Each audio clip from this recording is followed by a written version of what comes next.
नमस्कार दोस्तों, स्वागत है आपका मेरे YouTube चैनल के HD फ्लाइट पे। आज मैं आपको कक्षा 12 भौतिक विज्ञान शुरू करने वाला हूँ। कक्षा 12 की भौतिक विज्ञान चैप्टर नंबर 1 से शुरू करूँगा। 1 बाय 1 सारे चैप्टर को हम अटेम्प्ट करेंगे, लेकिन इसमें मैं आपको केवल और केवल बोर्ड एग्ज़ाम में आने वाले बोर्ड एग्ज़ाम 2022, 23, 24 जो भी एग्ज़ाम में आते हैं, फ़िलहाल 22 पर अभी हम फोकस करेंगे। लेकिन आगे भी एग्ज़ाम में यही सारे क्वेश्चन पीछे भी आ चुके हैं और आगे भी आते रहते हैं, बार बार पलट के यही क्वेश्चन आते रहते हैं। तो मैं आपको क्रैश कोर्स पढ़ाऊंगा। क्रैश कोर्स का मतलब ये होता है कि केवल बोर्ड परीक्षा में ही पूछे जाने वाले प्रश्न में पढ़ाए जाएंगे। फिजूल का एक भी क्वेश्चन इसमें नहीं पढ़ाया जाएगा। जो बोर्ड एग्जाम में पूछे जाते हैं केवल और केवल वही क्वेश्चन आपको इसमें बताए जाएंगे। पहले मैं आपको विस्तृत उत्तरीय क्वेश्चनों को बताऊंगा। जैसा कि आप देख सकते हैं यहाँ पे लिखा कक्षा 12 भौतिक विज्ञान चैप्टर नंबर 1 शुरू किया हूँ। वैद्युत आवेश तथा वैद्युत क्षेत्र क्रैश कोर्स, केवल बोर्ड परीक्षा 2022 में आने वाले प्रश्न। तो मैं आपको बता चुका हूँ 22, 23, 24, 25 जो भी साल आएंगे, हर साल लगभग यही क्वेश्चन आते हैं। पीछे भी यही क्वेश्चन बार बार आ चुके हैं। तो मैं पहले विस्तृत उत्तरीय क्वेश्चनों को हल करूँगा जो 5 अंक के पूछे जाते हैं। ठीक है, ये क्वेश्चन आपको हर एक चैप्टर से 4 से 5 क्वेश्चन में विस्तृत का करवाऊंगा, 2-4 क्वेश्चन लघु का करवाऊंगा, फिर अति लघु का करवाऊंगा। कहने का मतलब बहुविकल्पी तक आपका नहीं छूटेगा। सारे के सारे क्वेश्चन इसी पर आप पढ़ सकते हैं। एक भी क्वेश्चन आपको स्किप नहीं किया जाएगा। जो एग्ज़ाम में संभवतः जिसकी संभावना है कि एग्ज़ाम में पूछा जाएगा, ये वो सारे क्वेश्चन इसी में अटेम्प्ट किए जा रहे हैं। ठीक है, तो आज से मैं इस कोर्स को शुरू कर रहा हूँ। आप लोग अगर नए हैं इस चैनल पे तो आप मेरे चैनल को सब्सक्राइब करें, लाइक करें, शेयर करें, अपने दोस्तों को भी बताइए क्रैश कोर्स के बारे में। मैं आपसे वादा करता हूँ बोर्ड एग्ज़ाम के पहले मैं आपका क्रैश कोर्स वाला ये पूरा कोर्स समाप्त कर दूँगा। फिजिक्स का चैप्टर 1 से अंतिम तक का जो भी चैप्टर है मैं पूरा का पूरा चैप्टर समाप्त कर दूँगा। आप पढ़ेंगे, आपको बेहद ही बहुत ज़्यादा मज़ा आएगा। अभी तक मान लो किसी ने कोचिंग ट्यूशन कुछ नहीं पढ़ा है या स्कूल में भी नहीं पढ़ा, कॉलेज में नहीं पढ़ा, तो कोई दिक्कत नहीं, नो डाउट्स। आप चुपचाप घर बैठे नोट्स तैयार कीजिए और आराम से पढ़ाई कीजिए। बोर्ड में टॉप नहीं आना तो मुझे बताना, हाँ, लेकिन इसके लिए आपको लग कर मेहनत करनी पड़ेगी। ठीक है, तो मैं आपसे अब ज़्यादा बात ना करते हुए आज पहला दिन शुरू करना था, इसलिए मुझे पूरी बातें बतानी थी कि क्रैश कोर्स होता क्या है। क्रैश कोर्स का मतलब यही है कि आपको शार्ट में नोट बनवाई जाएगी, शार्ट में नोट्स बनवाएंगे हर एक चैप्टर का। इसमें केवल बोर्ड एग्जाम में आने वाले संभवतः जो बोर्ड पेपर में पूछे जाएंगे वही क्वेश्चन पे फोकस किया जाता है। फिजूल का एक भी क्वेश्चन नहीं लिया जाएगा। इसलिए ध्यान रखिए, आपको हो सकता है यूट्यूब चैनल, कोई भी यूट्यूब चैनल ऐसा ना हो जो क्रैश कोर्स पढ़ाता हो, बस 2-1 क्वेश्चन डाल देते हैं ज़बरदस्ती और कोई मतलब नहीं। आपको कोई भी कोर्स पूरा नहीं करवा रहा है किसी भी चैनल पे। तो अब मैं पहली बार आपको YouTube चैनल HD फ्लाइट पे आपको मैं पहली बार पूरा का पूरा क्रैश कोर्स पढ़ाने वाला हूँ। आप मैथ और फिजिक्स मुझसे पढ़ सकते हैं। मेरे ही चैनल पर लवली मैम इंग्लिश पढ़ाती हैं, आप उनसे इंग्लिश बहुत अच्छे तरीके से जान सकते हैं। वो भी क्रैश कोर्स के माध्यम से ही आपको बताएंगे। फिलहाल उनका पूरा कोर्स धीरे धीरे डाला जा रहा है, आप देख सकते हैं। ठीक है, तो चलिए कोर्स को शुरू किया जाता है। तो क्वेश्चन को शुरू करने से पहले मैं आपको एक ही बात कहूँगा कि उठ जाग मुसाफिर भोर भई, अब रैन कहाँ जो सोवत है, जो सोवत है सो खोवत है, जो जागत है सो पावत है। तो आप लोग जाग जाइए दोस्तों। अब मैं क्वेश्चन को शुरू करता हूँ। अभी तक जो सो रहे थे सोना बंद कीजिए, रजाई से बाहर आइए, कंबल को बाहर रखिए। बोर्ड एग्जाम नज़दीक आ गया है, अब आपको सोने की ज़रूरत नहीं है। थोड़ा जागिए, थोड़ी सी मेहनत कीजिए, एग्ज़ाम आपके सर पर है। तो पहला क्वेश्चन दोस्तों आपको दिया गया है, आप देख सकते हैं। क्वेश्चन नंबर 1 आपको दिया है। टाइम ज़्यादा ना लगे इसके लिए मैंने फिगर पहले से बना रखा है। कहता है किसी वैद्युत द्विध्रुव के कारण अच्छी स्थिति में किसी बिंदु पर वैद्युत क्षेत्र की तीव्रता का व्यंजक प्राप्त कीजिए। आपको मैं इसके लिए एक बात और बता देता हूँ। विद्या क्वेश्चन बैंक आप ले लीजिए, विद्या क्वेश्चन बैंक का नोट्स कोई खरीद लीजिए, विद्या क्वेश्चन बैंक। और किसी राइटर ने विद्या क्वेश्चन बैंक में आपसे बता रहा हूँ ले लीजिए। उसमें आप विस्तृत देखिए, आपको सारा का सारा क्वेश्चन मिल जाएगा। लेकिन सलूशन में आपको 60 शॉर्ट आंसर करवाऊंगा पूरे क्वेश्चन का। आप मेरा उत्तर देखिएगा और क्वेश्चन आप देखना चाहें तो उससे मिला लीजिए, हूबहू आपका सारा क्वेश्चन मिल जाएगा, ठीक है। या किसी अन्य नोट्स में भी आप देख सकते हैं। आपको किसी भी चाहे विद्या क्वेश्चन बैंक हो, राजीव हो, या फिर अवतार हो, या फिर अन्य कोई भी प्रकाशन हो, आप किसी में मिला लीजिए, आपको सारे के सारे क्वेश्चन मिलते नज़र आएंगे जो बहुत ज़्यादा सन में पूछे गए हैं, आप देख सकते हैं। तो मैं इनको बहुत अच्छे से बताने वाला हूँ। चलिए क्वेश्चन को शुरू करते हैं। आज तो बात कर लिया, लेकिन अब बात नहीं करेंगे, सीधा सीधा काम पे फोकस करेंगे, ठीक है। तो क्वेश्चन कह रहा था, किसी वैद्युत द्विध्रुव के कारण अच्छी स्थिति में किसी बिंदु पर वैद्युत क्षेत्र की तीव्रता का व्यंजक प्राप्त कीजिए। तो वैद्युत द्विध्रुव के कारण अच्छी स्थिति में, जब अच्छी स्थिति कहेगा तो एक्स अक्ष पे एक लाइन ड्रा करेंगे, एक लाइन खींचेंगे। ये जैसे हमने एक लाइन खींचा, ए बी एक लाइन खींच दिया, डॉट डॉट डॉट करते हुए एक बिंदु पी ले लिया। तो ए बी पर हमने क्या किया, दो ध्रुव कह रहा है ना, वैद्युत द्विध्रुव, दो ध्रुव का मतलब एक ऋणावेश और एक धनावेश, धन आवेश और ऋणावेश, दो प्रकार के हम आवेश ले लिए। दो विपरीत प्रकार के आवेश लेना है अच्छी स्थिति में, ध्यान रखना। और दोनों एक दूसरे से कितनी दूरी पर हैं, यल प्लस यल मिलके 2l दूरी पर हैं। अब दोनों के मध्य बिंदु हम क्या मान लेते हैं, एक बिंदु O ले लिया। O से R दूरी पर एक बिंदु P है, जिस पर हमें वैद्युत क्षेत्र की तीव्रता क्या निकालना है, E का मान ज्ञात करना है, ठीक है। वैद्युत क्षेत्र की तीव्रता E ज्ञात करेंगे। तो हम क्या करते हैं, अगर हम देखें अगर हम PB की दिशा में देखें, PB की दिशा में तो वैद्युत क्षेत्र E1 है, ये देखें ना। धनावेश प्लस Q आवेश से देखें तो वैद्युत क्षेत्र E1 रहेगा, और ये माइनस Q आवेश से देखें तो वैद्युत क्षेत्र क्या मानेंगे, E2 मानेंगे। तो इन E1 और E2 का परिणामी क्या है, वैद्युत क्षेत्र E है।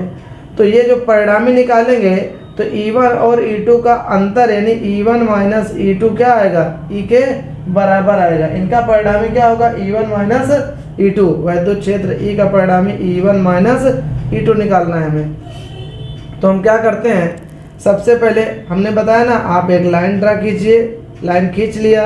अब क्या करेंगे, इस दोनों आवेशों के मध्य बिंदु पर एक बिंदु O मान लीजिए, O से R दूरी पर एक बिंदु P रख लीजिए, जिस पर वैद्युत क्षेत्र E आपको ज्ञात करना है, ठीक है। तो चलिए इसको कैसे करेंगे, आप यही लिखेंगे। सर्वप्रथम हमने चित्रानुसार इसको लिखेंगे कैसे, मैं आपको समझा देता हूँ, फिर मैं लिख के डायरेक्ट दिखा देता हूँ, ठीक है। चित्रानुसार आप लिखेंगे कि सबसे पहले हमने AB एक दो विपरीत प्रकार के आवेश खींचे। AB एक लाइन खींचा जिस पर दो विपरीत प्रकार के आवेश है, एक धनावेश दूसरा ऋणावेश है, जो एक दूसरे से 2l दूरी पर स्थित हैं, 2l दूरी पर स्थित हैं। बिंदु O से R दूरी पर एक बिंदु P है, जिस पर वैद्युत क्षेत्र की तीव्रता E ज्ञात करना है। अगर हम प्लस Q आवेश से दूरी देखें, प्लस Q आवेश से बिंदु P की दूरी देखें तो क्या हो जाएगा, R माइनस L, क्योंकि यहाँ से यहाँ तक की दूरी R देखो दिया ना, यहाँ से यहाँ तक की दूरी R है। तो प्लस Q से देखेंगे तो R से L को घटाना पड़ेगा, R माइनस L। अगर हम माइनस Q आवेश से दूरी देखेंगे तो यहाँ तक का तो R हो जाएगा, ये R प्लस क्या हो जाएगा, ये L इसमें जुड़ जाएगा। तो माइनस Q से बिंदु P की दूरी R प्लस L हो जाएगी। चलिए तो इसको मैं लिख के दिखाता हूँ। तो फिगर आपका रेडी हो गया है। अब मैं आपका लिख दिया है अकॉर्डिंग टू फिगर, आप देख सकते हैं। वीडियो रोक के मैंने इसको लिखा है ताकि आपको कोई दिक्कत ना हो, वीडियो भी लंबी ना जाए, नहीं तो बोरिंग हो जाएगा। तो मैंने लिखा चित्रानुसार माना, ये चित्र के अनुसार जो चित्र में बनाया इसके अनुसार लिखा, चित्रानुसार माना एक वैद्युत द्विध्रुव AB है। ये AB क्या एक वैद्युत द्विध्रुव है, जिस पर दो विपरीत प्रकार के आवेश प्लस Q तथा माइनस Q रखे हैं। देखिए AB पर प्लस Q तथा माइनस Q दो विपरीत प्रकार के आवेश, विपरीत मतलब उल्टा, एक धनावेशित है एक ऋणावेशित है, दो विपरीत प्रकार के आवेश रखे गए हैं। और फिर लिखा है मैंने, जो एक दूसरे से 2l मीटर की दूरी पर, दोनों एक दूसरे से क्या है, यल और यल मिलकर 2l मीटर की दूरी पर स्थित हैं। फिर AB के मध्य बिंदु O से R दूरी पर एक बिंदु P है। AB ये है ना, AB के मध्य बिंदु यानी बीच वाला बिंदु O मान लिया। O से R दूरी पर एक बिंदु P है, ये लिखा, जिस पर वैद्युत क्षेत्र की तीव्रता E ज्ञात करना है। सिर्फ मैंने क्या मान लिया, वैद्युत क्षेत्र की तीव्रता E मान लिया, यही हमें ज्ञात करनी है। फिर दोनों आवेश किसी ऐसे माध्यम में रखा है जिसका परावैद्युतांक K है। ये दोनों आवेश जो हैं किसी ऐसे माध्यम में रखे हैं, इनके बीच में कोई ऐसा माध्यम है जिनका परावैद्युतांक हमने क्या मान रखा है, K। हो सकता है वायु हो इनके बीच में, या कांच हो, या कोई और भी चीज़ें हो सकती हैं। तो इसका परावैद्युतांक हमने क्या मान लिया है, के मान लिया है। ठीक है, तो प्लस क्यू तथा माइनस क्यू आवेश के कारण बिंदु P पर वैद्युत क्षेत्र की तीव्रता E1 व E2 है। प्लस क्यू तथा माइनस क्यू आप देख सकते हैं, यहाँ पे मैं आपको दिखा रहा हूँ कि प्लस क्यू के कारण वैद्युत क्षेत्र की तीव्रता E1 है और माइनस क्यू के कारण क्या E2। प्लस क्यू आगे तो आगे वाली तीव्रता हो जाएगी, पीछे तो पीछे वाला समझ लो। ठीक है, E1 व E2 है। ठीक है, अब क्या करेंगे, E1 E2 है, अतः लिखा प्लस क्यू आवेश के कारण बिंदु P की दूरी, प्लस क्यू आवेश के कारण बिंदु P की दूरी r माइनस एल। तो मैंने अभी आपको समझाया ये क्या है, प्लस क्यू से दूरी निकालेंगे तो r माइनस एल, यहाँ मध्य बिंदु O तक का तो r है। अब r से ये l ज़्यादा हो जाता है ना, तो बिंदु P से अगर हम प्लस क्यू आवेश से बिंदु P की दूरी निकालेंगे तो r से l को घटाएंगे तो r माइनस एल हो जाएगा। माइनस क्यू से करेंगे तो ये r l से जुड़ जाएगा तो r प्लस l हो जाएगा। यही यहाँ पे दिखाया गया है कि माइनस क्यू के कारण बिंदु P की दूरी क्या है, r प्लस l है। अब AP की दिशा में, अब यहाँ से हम फार्मूला को हल करके देखते हैं। AP क्या है, जरा इधर देख लीजिए, मुझे पेज पलटना है। AP की दिशा में ये A है, P ये है, तो इसके बीच की दूरी AP की दिशा में आप क्या लिखें, ऋणावेश है ना ये, तो AP की दूरी r प्लस क्या है, r प्लस l दिखा रहा है। मैं AP ने करके इसको BP कर देता हूँ, BP की दिशा में पहले निकाल लेता हूँ। क्यों ऐसा कर रहा हूँ मैं आपको दिखा देता हूँ, क्योंकि अगर मैं ये BP करूँगा तो BP B वाले आवेश धनावेश है ना, तो BP की दिशा में E1 निकलेगा, और AP अगर निकालूंगा तो एक दिशा में ऋणावेश है तो ये E2 निकलेगा। तो पहले मैं E1 बताता हूँ फिर E2 बताता हूँ, इसीलिए मैंने AP को क्या कर दिया, BP कर दिया। चलिए देखते हैं, तो यहाँ पे E1 हो जाएगा 1/4 pi epsilon 0 Q by r minus L का स्क्वायर। मैंने अभी BP की दिशा में बताया था, आप पीछे देख लीजिएगा, फिगर वैसे बनाते जाइए जैसे मैं कह रहा हूँ, वैसे फिगर बना के आप नोट्स में देखे जाइए। ठीक है, बार बार पेज पर पलटने में थोड़ी प्रॉब्लम होती है। तो AP की दिशा में आप अगर B से दूरी ले रहे हैं तो r माइनस एल था, तो आप जानते हैं वैद्युत क्षेत्र E बराबर सूत्र होता है 1/4 पाई एप्सिलॉन 0 के क्यू बाई r स्क्वायर। अगर दूरी r है तो r स्क्वायर, यहाँ पे दूरी r माइनस एल था तो r माइनस एल का स्क्वायर हो जाएगा। इसी प्रकार AP दिशा में ऋणावेश से लेंगे तो E2 है उसका वैद्युत क्षेत्र की तीव्रता, तो 1/4 pi epsilon 0 Q by r plus L का होल स्क्वायर। ठीक है, अब इसको हम समीकरण 1 कर लें, इसको समीकरण 2 कर लें। तो यहाँ पे हम एक काम ये बताएंगे कि यहाँ E1 greater than E2, E1 का मान E2 से बड़ा है। क्यों ऐसे बना हुआ था, आपने देखा होगा, इधर मैंने E1 माना था और इधर क्या माना था, E2 माना था, और इनका परिणामी क्या था, E था। तो यहाँ पे डॉट डॉट डॉट आवेश की ओर आ रहा है, तो इसकी लिमिट तो बहुत ज़्यादा नहीं है, तो आगे आवेश में आके टकरा जाएगा, लेकिन ये अनंत तक जा रहा है, इन्फाइनाइट तक, तो इसलिए ये बड़ा माना जाएगा, ये छोटा माना जाएगा। एग्जाम के दृष्टि में भी आपको बता रहा हूँ कि ज़्यादा आपको समझना ना पड़े, बस मेन टॉपिक समझिए क्या करना है। ठीक है, अभी मैं आपको बहुत समझा नहीं रहा हूँ, बस जितना ज़रूरत है उतनी बात बता रहा हूँ। तो क्या है, यहाँ पे E1 बड़ा है, E2 छोटा है, तो E1 E2 से क्या है, बड़ा है। तो हम क्या करेंगे, अतः यहाँ लिखेंगे अतः E1 व E2 का परिणामी E हो तो E बराबर E1 माइनस क्या करेंगे, E2। यहाँ पे E बराबर क्या करेंगे, E1 माइनस E2। ऐसा क्यों करते हैं मैं आपको ये भी समझा दे रहा हूँ। ठीक है, यहाँ पे क्या है, E1 की दिशा में अगर देखें तो E1 की दिशा में ये इनफाइनाइट जा रहा है, E2 आपका इसकी लिमिट आगे जाके टकरा जाएगी आवेशों से, तो इसकी लिमिट ज़्यादा दूर तक नहीं, इसलिए E1 बड़ा E2 छोटा है। तो इन दोनों का E1 और E2 का जो अंतर है वो इसका परिणामी E कहलाएगा। ठीक है, तो अब क्या करेंगे, इसको हम समीकरण नंबर 3 मान लेते हैं। अब समीकरण 1 व 2 से E1 व E2 का मान रखने पर E1 व E2 का मान रखने पर E1 E2 का मान उठा के रख देते हैं, तो क्या हो जाएगा, आप E1 E2 का मान देख लीजिए, ये E1 है, ये E2 आपको दिया गया है। तो मैं E1 और E2 का मान रखूँगा तो E बराबर हो जाएगा ई बराबर 1/4 पाई एप्सिलॉन 0 के, दोनों से कॉमन कर लेता हूँ तो हो जाएगा Q by R minus L का होल स्क्वायर माइनस ये E2 आपका दिया है Q by R plus L का होल स्क्वायर, ये आ जाएगा। तो हम एक काम करते हैं, ऊपर से क्यू भी कॉमन कर लेते हैं तो हो जाएगा 4 पाई एप्सिलॉन 0 के, और ये आपका बचा 1/r माइनस एल का होल स्क्वायर माइनस ये भी 1 हो जाएगा r प्लस एल का होल स्क्वायर। ठीक है, अब क्या करेंगे, क्यू बाई 4 पाई एप्सिलॉन 0 के, ये एलसीएम अगर लेंगे तो r माइनस एल का whole square r plus L का होल स्क्वायर, ये एलसीएम आ जाएगा इसका। अब जानते हैं दोनों हर असमान है तो तिरिया गुणा कर दो, इसका इधर कर दो तो ये इधर आएगा, तो r प्लस एल का whole square r minus L का होल स्क्वायर, इस प्रकार हो जाएगा। तो क्या करेंगे, इसी को हल करके ई का मान हमें ज्ञात करना है। तो हो जाएगा क्यू बाई 4 पाई एप्सिलॉन 0 के, इसका होल स्क्वायर तोड़ेंगे तो R square plus L square plus 2r A plus B का होल स्क्वायर से माइनस 2rl है। हाँ, अब इसका होल स्क्वायर तोड़ेंगे तो R square plus L square minus 2rl हो जाएगा। नीचे आप इसको r माइनस एल और r प्लस एल ऐसे लिख के इसको मझले कोष्ठक में ऐसे बंद कर सकते हैं। ठीक है, अब क्या हो जाएगा, क्यू बाई 4 पाई एप्सिलॉन 0 के, ये R square plus L square plus 2rl, minus से गुणा करो तो minus R square minus L square minus minus plus 2rl हो जाएगा। नीचे आपका a प्लस बी है माइनस बी, तो ए स्क्वायर माइनस क्या लिख सकते हैं, बी स्क्वायर का होल स्क्वायर ऐसे लिख सकते हैं।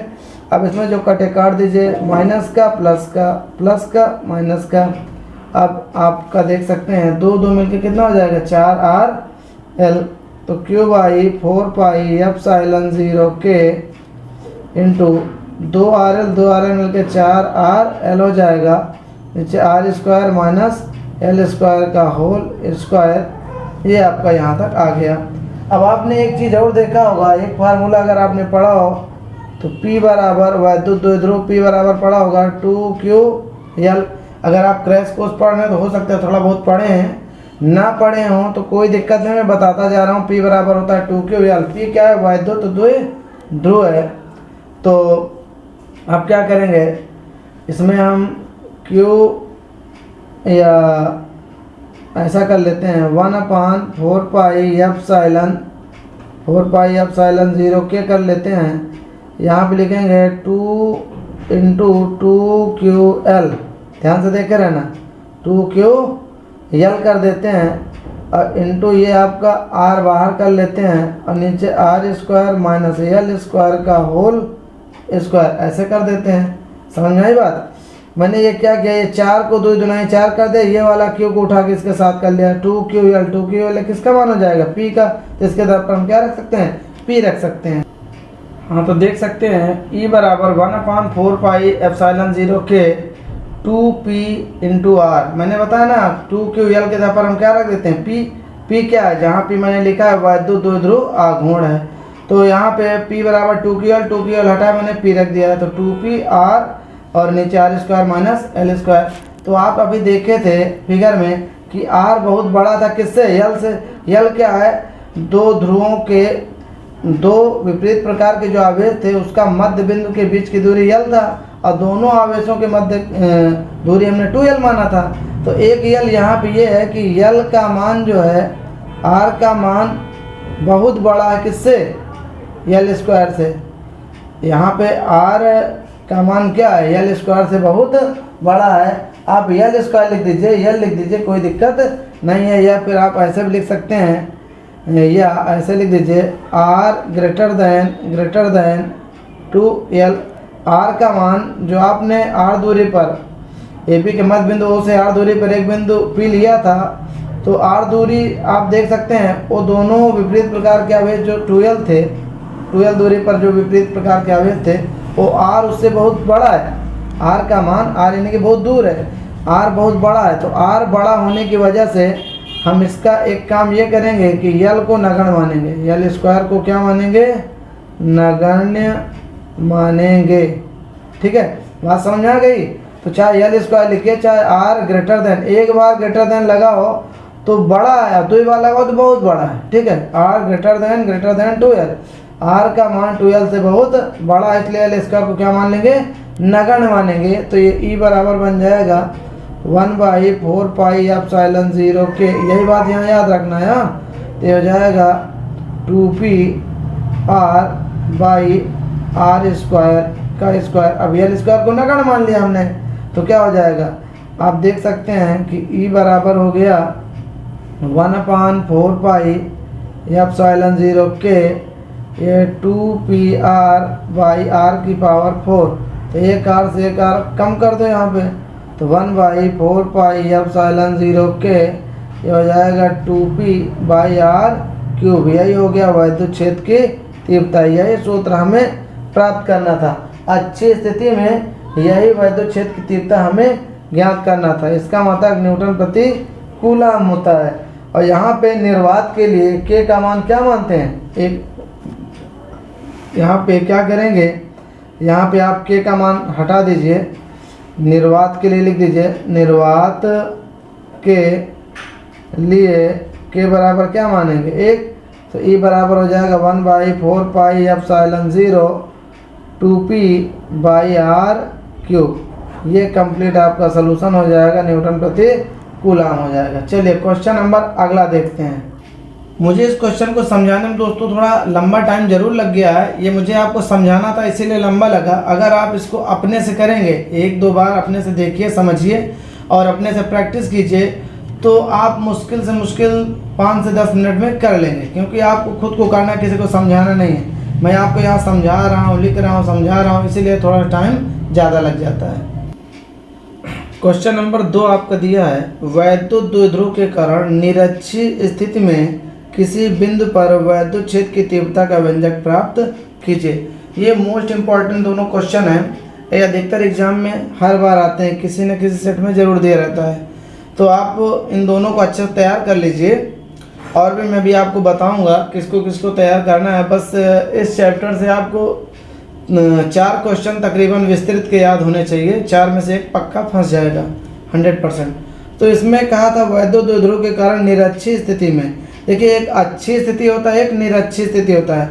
अच्छी स्थिति कहेगा तो हम x अक्ष वाला बनाते हैं, और निरक्षीय स्थिति कहेगा तो x अक्ष पे आप क्या करेंगे, द्विध्रुव पहले बनाएंगे। ए बी क्या है, दो विपरीत प्रकार के आवेश हैं, प्लस की और माइनस की ओर। ये ए बी क्या, एक वैद्युत द्विध्रुव है। द्विध्रुव का मतलब दो आवेश आपको दिया है, धनावेश और ऋणावेश, जो एक दूसरे से 2l यल और यल मिलकर 2l दूरी पर स्थित हैं। अब क्या करेंगे, अच्छी स्थिति में मैंने कहा था डॉट डॉट डॉट एक बिंदु P लिखा r दूरी पर, ठीक है। ऐसे निरक्षीय में क्या कहेंगे, ए बी के मध्य बिंदु O से r दूरी पर अक्षीय में लिखा था, इसमें भी ए बी के मध्य बिंदु O से r दूरी पर। अब की निरक्षीय स्थिति में, निरक्षीय कहेगा तो y अक्ष में r को रखेंगे, P को रखेंगे, और अच्छी कहेगा तो x अक्ष में बिंदु P को हमें मानना है। तो हम क्या कहेंगे, निरक्षीय स्थिति में कह रहा तो निरक्षीय स्थिति में r दूरी पर एक बिंदु P है, जिस पर हमें वैद्युत क्षेत्र की तीव्रता का व्यंजक प्राप्त करना है। वैद्युत क्षेत्र की तीव्रता क्या निकालना है, E का मान हमें ज्ञात करना है। तो कैसे ज्ञात करेंगे, चलिए ज्ञात करते हैं। तो यहाँ पे आप देख रहे हैं, ये इस लाइन से मैंने इसको वैद्युत क्षेत्र E1 मान लिया, इधर वाले को E2 मान लिया, इसका परिणामी E मान लिया। आप चाहे तो इसको इधर से भी कर लीजिए, बीच में इधर ही मान लीजिए, कोई दिक्कत नहीं है। इधर से करेंगे तो ये E1 बन जाएगा, इसको E2 मान लेना, कोई दिक्कत नहीं। कैसे भी आप ज्ञात कीजिए। तो यही फिगर को उठा करके ऊपर वाला ये मुंडे इधर रख दिया गया। तो इसमें क्या आएगा, लंबवत रहेगा। ये देखिए लंबवत है, तो लंबवत में E1 साइन थीटा ऊपर की ओर और E2 साइन थीटा नीचे की ओर दिख रहा है। वैद्युत क्षेत्र बिंदु P पर वैद्युत क्षेत्र की तीव्रता निकालना है। E1 साइन थीटा ऊपर, नीचे E2 साइन थीटा कर दिया। अब यहाँ से ये कोण थीटा, यहाँ पर मैंने थीटा कोण माना है कि नहीं माना है, वही थीटा ये, वही थीटा ये आपको दिया है। तो अगर कोई कोण बनाएगा इससे, इसको हम E1 cos थीटा रखेंगे, इसको E2 cos थीटा, इसका परिणामी E मानेंगे। तो इसके लिए आपका इसी प्रकार का तो ये है, ये साइन थीटा वाला तो लगेगा नहीं। इस तरह थीटा कोण पे झुका हुआ है, तो हम क्या कहेंगे, वैद्युत क्षेत्र ये थीटा कोण पर झुका, तो E1 को E1 cos थीटा, E2 को E2 cos थीटा रखेंगे, अभी परिणामी E मानते हुए। तो ये आप देख सकते हैं यहाँ पे E बराबर आपको क्या दिया गया है, ई बराबर है, ये ई है, ई बराबर E1 cos theta plus E2 cos theta, ये ई बराबर इन दोनों का परिणामी योग हो जाएगा। ई बराबर E1 cos theta plus E2 cos theta, इन दोनों का परिणामी योग क्या कहलाएगा? विद्युत क्षेत्र ई कहलाएगा। यही ई हमें ज्ञात करना है। तो चलिए कैसे ज्ञात करेंगे मैं आपको बता रहा हूँ। सबसे पहले हम क्या करेंगे, हमें ये दूरी मालूम है, ये दूरी मालूम है। हम देख रहे हैं अगर -q से दूरी देखें तो ये BP रहेगा, तो BP की दूरी हमें निकालना है। +q आवेश से दूरी देखें तो ये AP आएगा, तो ये दूरी हमें बताना है। अब यहाँ से दूरी नहीं निकालने लगना, जैसे वहाँ पे r-l r+l लिखा है पिछले क्वेश्चन में, वहाँ पे ऐसा नहीं है। यहाँ पे तो ये दिख रहा है ना, इधर से जाना इधर से आवेश जा सकता है। तो ये दूरियाँ हमें ज्ञात करनी है। तो आप क्या करिए, समकोण त्रिभुज कौन सा ले लेंगे? BOP में क्या लिखेंगे? BOP में यहाँ पे ये समकोण दिख रहा है 90 डिग्री पे, तो हम क्या करेंगे BOP में, आप अगर पढ़े हो तो ये आपका क्या है?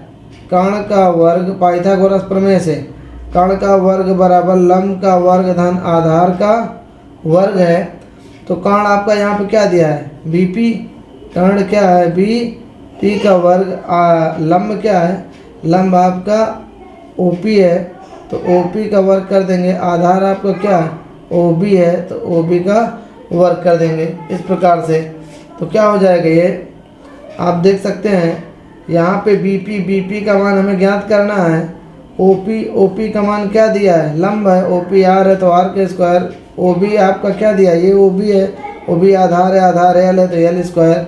तो ये BP आपका हो जाएगा √R² प्लस L स्क्वायर। आप देख सकते हैं आपका BP आ चुका है। तो आप एक चीज़ देख सकते हैं कि यहाँ पे जो AP है और BP आपस में क्या है? बराबर है। तो यहाँ लिखेंगे चूँकि AP बराबर क्या है? BP, तो जब BP का मान आपको आ चुका है R² प्लस L स्क्वायर, तो यही मान किसका हो जाएगा? AP का हो जाएगा, क्योंकि दोनों एक दूसरे 2l दूरी पर है, तो ये दूरी भी आपस में क्या होगी? समान हो जाएगी। तो ये मान आ गया R² प्लस L स्क्वायर, इधर भी हो गया R² plus L square root में। ठीक है, तो अब हम निकाल चुके हैं। अब एक एक विद्युत क्षेत्र की तीव्रता हमें ज्ञात करनी है। तो पहले अकॉर्डिंग टू फिगर लिखेंगे चित्रानुसार। अब मैं आपको लिख देता हूँ थोड़ा वीडियो रोक के, ताकि वीडियो लंबी ना हो। करेंगे क्या? चित्रानुसार लिखेंगे।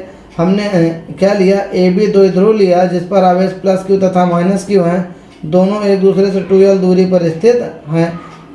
AB के मध्य और दोनों के बीच परावैद्युतांक क्या है? K है। दोनों किसी ऐसे माध्यम में रखे हैं दोनों आवेश जिसके बीच में परावैद्युतांक क्या है? K है। तो AB के मध्य बिंदु O से R दूरी पर एक बिंदु P है जिस पर हमें वैद्युत क्षेत्र की तीव्रता E ज्ञात करनी है। इतना आपको लिखना पड़ेगा। तो देख सकते हैं AP और BP का मान आपका आ गया है। AP BP आ गया, तो अब चित्रानुसार इसकी थोड़ी सी परिभाषा लिख देंगे कैसे आपने क्या किया है। तो लिखेंगे माना AB एक वैद्युत द्विध्रुव है। आप एक काम करिएगा, इस फिगर को बढ़िया से बना करके नोट्स में फिर पढ़ने बैठिएगा। तो जैसे जैसा लिखा है आप देखते जाइएगा फिगर को, आपको सारी बातें समझ में आती जाएंगी। तो AB एक वैद्युत द्विध्रुव है जिस पर आवेश +q तथा -q, मैंने कहा था A पर +q माना है और B पर -q आवेश माना है। दोनों एक दूसरे से 2l दूरी पर स्थित हैं। दोनों एक दूसरे से आप देख सकते हैं 2l दूरी पर हैं, L + L 2l दूरी पर हैं।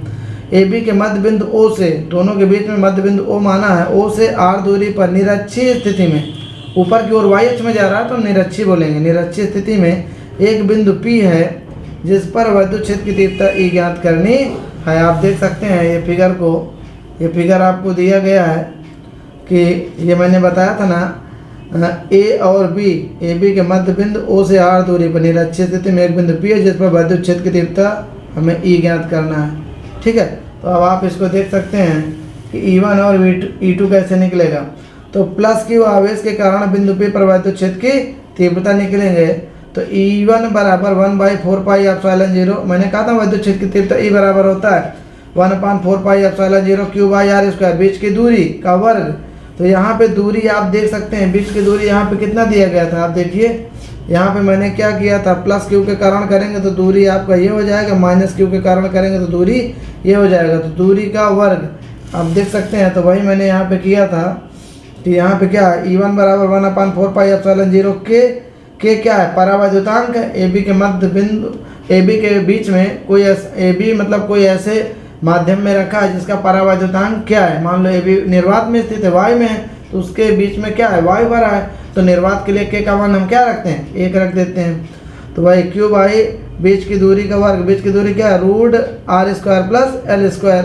या इसी को आप ये भी लिख सकते हैं 1/4πε0 के क्यू बाई, अब आप इसको वर्ग से रूट हटाएंगे तो क्या आएगा r² प्लस l² हो जाएगा। इसी प्रकार माइनस क्यू के कारण बिंदु P पर विद्युत क्षेत्र की तीव्रता लिखेंगे तो E2 है माइनस क्यू के कारण, तो 1/4πε0 q by √r plus l का होल स्क्वायर है ना। तो वर्ग से इसका फिर रूट हटेगा, इसमें दोनों की दूरियां सेम है, तो 1/4πε0 के हो जाएगा। ये क्यू बाई दिया है r² प्लस l²। तो अगर मैं इसको E1 और E2 को क्या करूं, E1 और E2 का परिणामी आप देख लीजिए क्या है। इन दोनों का परिणामी आपको क्या दिया गया है, E1 और E2 का परिणामी E दिया है कि नहीं दिया है। तो इनका परिणामी E बराबर मैंने आपको बताया E बराबर E1 cos theta plus E2 cos theta, यहाँ पे मैंने दर्शाया है, बाहर देख सकते हैं। तो यही काम कर, तो आप देख सकते हैं E बराबर E1 cos theta plus E2 cos theta आपको दिया गया है। तो E1 cos theta E2 cos theta में आप देख सकते हैं इसमें कि E1 का मान ये था 1/4πε0 के, E2 आप देख सकते हैं E1 he Q by r² plus l² वर्ग से रूट हटा हुआ था, ये cos थीटा आपका लिखा है। इसी प्रकार E2 वाला ये लिख दिया 1/4πε0 के Q by r² plus l², ये cos थीटा आपका लिखा है। अब आप एक काम करिए कि आप देख सकते हैं दोनों में cos कॉमन है, क्यू कॉमन है, तो ये 1/4πε0 के और ये क्यू cos थीटा क्या है क्यू cos थीटा, ये पूरा कॉमन दिख रहा है, देख सकते हैं ये पूरा का पूरा क्या है ऊपर से कॉमन है, cos कॉमन है, क्यू कॉमन है, तो बचा क्या r² प्लस l² बचा और प्लस 1/r² प्लस l², यही तो बचा है। तो ये क्यू cos थीटा, क्यू है यहाँ थोड़ा ध्यान देना, क्यू cos थीटा बाई 4πε0 के है, और ये आप एलसीएम लीजिए तो r² प्लस l² हर एक समान है, तो अंश को उसी तरह जोड़ दो एक एक, ठीक है ना। हर जब समान होता है तो अंश को सीधा सीधा प्लस है तो जोड़ो, माइनस है तो घटा दो। तो क्यू cos थीटा 4πε0 के ये आएगा 2/r² प्लस l²। यहाँ तक तो मुझे लगता है किसी कोई प्रॉब्लम नहीं है। चलिए तो मैं आपको यहाँ से cos थीटा का मान कैसे निकालेंगे ज़रा ये बता देता हूँ। cos थीटा का मान निकल आएगा तो कल्याण हो जाएगा। तो इस तरह का फिगर पीछे बना हुआ था, मैंने अभी बताया था ना, यही तो था निरक्षित स्थिति वाला। तो हम त्रिभुज कौन सा ले लेते हैं, इसको समीकरण एक, शायद समीकरण बना था या नहीं बना था, मैं समीकरण इसको नहीं मानता हूँ, चलिए छोड़िए ऐसे रख देता हूँ। E बराबर इतना दिया है, या देख लेता हूँ समीकरण क्या दिया। चलिए समीकरण नहीं दिया तो इसको मैं समीकरण एक मान ही लेता हूँ, ठीक है। समीकरण एक मान लीजिए तो अच्छा रहेगा थोड़ा से। तो हम करेंगे त्रिभुज कौन सा ले लेते हैं, ए ओ, यहाँ पे P माने हैं, तो ए ओ पी में, त्रिभुज ए ओ पी में अगर देखें तो आप देख सकते हैं cos थीटा है ना, तो cos थीटा बराबर सूत्र क्या होता है आधार बटे कर्ण होता है। तो यहाँ पे आधार अगर देखें तो आधार OA है, और कर्ण की बात करें तो कर्ण क्या है आपका ये AP है। तो cos थीटा बराबर क्या आएगा, आधार आपका OAL है और कर्ण आपका √r² प्लस l² दिया गया है। दिया है कि नहीं दिया है आप देख सकते हैं आराम से। अब क्या करेंगे, cos थीटा का मान समीकरण एक में रखने पर एक में रख दीजिए, तो E बराबर आपका कितना आ जाएगा, E बराबर 2q, इसको आप 2q इधर कर लीजिए, cos थीटा है ना, cos थीटा का मान अभी मैं रख देता हूँ, यह आएगा l बाई ये 4πε0 के ये r² प्लस l²। आप थोड़ा देख लीजिए, ये आपका पहले वाला सब कुछ उसी प्रकार लिखा हुआ है, बस cos थीटा के दफर में लिख दूंगा l बाई रूट में क्या लिखा है, ये cos थीटा का l बाई रूट इतना है, तो l ऊपर लिख दिया मैंने, यहाँ लिख देता हूँ इसका मान r² प्लस l²। आप चाहे बाहर लिख लीजिए कोई दिक्कत नहीं है। तो ऊपर बन जाएगा 2QL और नीचे आपका हो जाएगा, नीचे कितना आ गया 4 पाई एप्सिलॉन 0 के R square plus L square, ये R square plus L square की पावर 1/2, रूट हटाएंगे 1/2 लगा सकते हैं। तो आपको मैंने अभी बताया था वैद्युत द्विध्रुव का गुण P बराबर होता है 2QL, तो यहाँ पे इसको रख सकते हैं P, और ये आ गया आपका 4 पाई एप्सिलॉन 0 के ये R square plus L square. अब एक घात इसकी है और इसकी आधी घात है, गुणम घात जोड़ेंगे तो एक आधी मिलके कितनी हो जाएगी 1.5, 3/2 लिख सकते हैं। अब निर्वात के लिए आप जानते हैं निर्वात के लिए क्या होता है, निर्वात के लिए मान लो जो दोनों आवेश हैं ये y में रखे हैं, तो निर्वात के लिए k बराबर क्या मानते हैं, परावर्तितांक k का मान 1 मान लेते हैं। तो बस वही काम कर रहे हैं। तो E बराबर आपको इतना आया। अब E बराबर हो जाएगा 1/4 पाई एप्सिलॉन 0, k का मान 1 हो गया, ये आपको हो जाएगा P बाई, और एक चीज़ और यहाँ लिख देता हूँ मैं, यहाँ पे आप देख सकते हैं, थोड़ा फिगर समझा दूँ यहाँ पे फिर दिखा देता हूँ। ये जो यल है आर की तुलना में बहुत छोटा है, आर बहुत ऊंचाई पर है निरक्षीय स्थिति में और यल बहुत छोटा है, ठीक है। ये 2L से आर बहुत दूरी है, इसलिए यहाँ फिर वही बात लिखेंगे जो अभी मैं पिछले क्वेश्चन में किया था कि R greater than L, R L से क्या है बहुत बड़ा है, इसलिए क्या करेंगे यल को छोड़ने पर, यल स्क्वायर को क्या करेंगे छोड़ने पर या नगाड़े मानने पर, जो लिखना चाहें लिख सकते हैं। तो यहाँ पे आपका हो जाएगा आर स्क्वायर, अब यल स्क्वायर को छोड़ना है तो इसकी पावर 3/2 हो गया। तो E बराबर आपका हो जाएगा 1/4 पाई एप्सिलॉन 0, ये आपका आ गया P, ये आर स्क्वायर घात में घात तो गुणा 3/2, 2 से 2 कट जाएगा, तो ये आपका आ जाएगा 1/4 पाई एप्सिलॉन 0 और ये P/r³, यही आपका कंप्लीट क्या हो जाएगा सलूशन हो जाएगा, ठीक है। यही चीज़ हमें ज्ञात करना था, यहाँ ध्यान रखना। इसको काटने के बाद E बराबर आपका ये फार्मूला बन गया। तो यही चीज़ हमें ज्ञात करनी थी दोस्तों। तो मुझे आशा है कि आपको ये बातें अच्छे से समझ में आ गई होंगी, फिजिक्स आपको अच्छे से समझ में आ गई होंगी। हो सकता है कुछ डाउट्स हों भी, और अगर कुछ और मुझसे चाहिए आपको तो आप कमेंट्स बॉक्स में कमेंट ज़रूर करें कि सर इस बात को आप बताइए या ये वाला टॉपिक आप थोड़ा समझा दीजिए, तो मैं कोशिश करूँगा कि आपको सारे टॉपिक समझाऊँगा। वैसे मेरी आशा है, मेरा विश्वास है कि मैं आपको एग्ज़ाम के पहले पूरा पेपर कंप्लीट करवा दूँगा। पहला चैप्टर आज शुरू कर चुका हूँ, जितने मोस्टली एग्ज़ाम में आएंगे वही क्वेश्चन को मैं यहाँ पे लाऊंगा, कोई अलग से क्वेश्चन यहाँ पे मैं नहीं डालने वाला हूँ, इसीलिए इसका नाम क्रैश कोर्स रखा गया है। क्रैश कोर्स का मतलब बस 60 में नोट्स आपको बनवाना है कि बस उतना पढ़ के चले जाइए, एग्ज़ाम टॉप करके चले आइए। ज़्यादा आपको मोटी ग्रंथम पढ़ने की ज़रूरत नहीं है। तो चलिए मिलता हूँ इसके सेकंड भाग में, विस्तृत उत्तरी के मैं सेकंड भाग में मिलूँगा। तब तक के लिए गुड बाय, शुभ रात्रि। और अगर वीडियो अच्छी लगी हो तो अपने दोस्तों के साथ लाइक करें, शेयर करें। चैनल को अभी तक सब्सक्राइब नहीं किया तो प्लीज़ चैनल को सब्सक्राइब करें, बेल आइकन को प्रेस करें, क्योंकि मैं इधर से लगातार वीडियो भेजता रहता हूं। इसकी नोटिफिकेशन सबसे पहले आपको मिले, इसकी चिंता मुझे रहती है, इसलिए बेल आइकन ज़रूर प्रेस करें। Thanks for watch.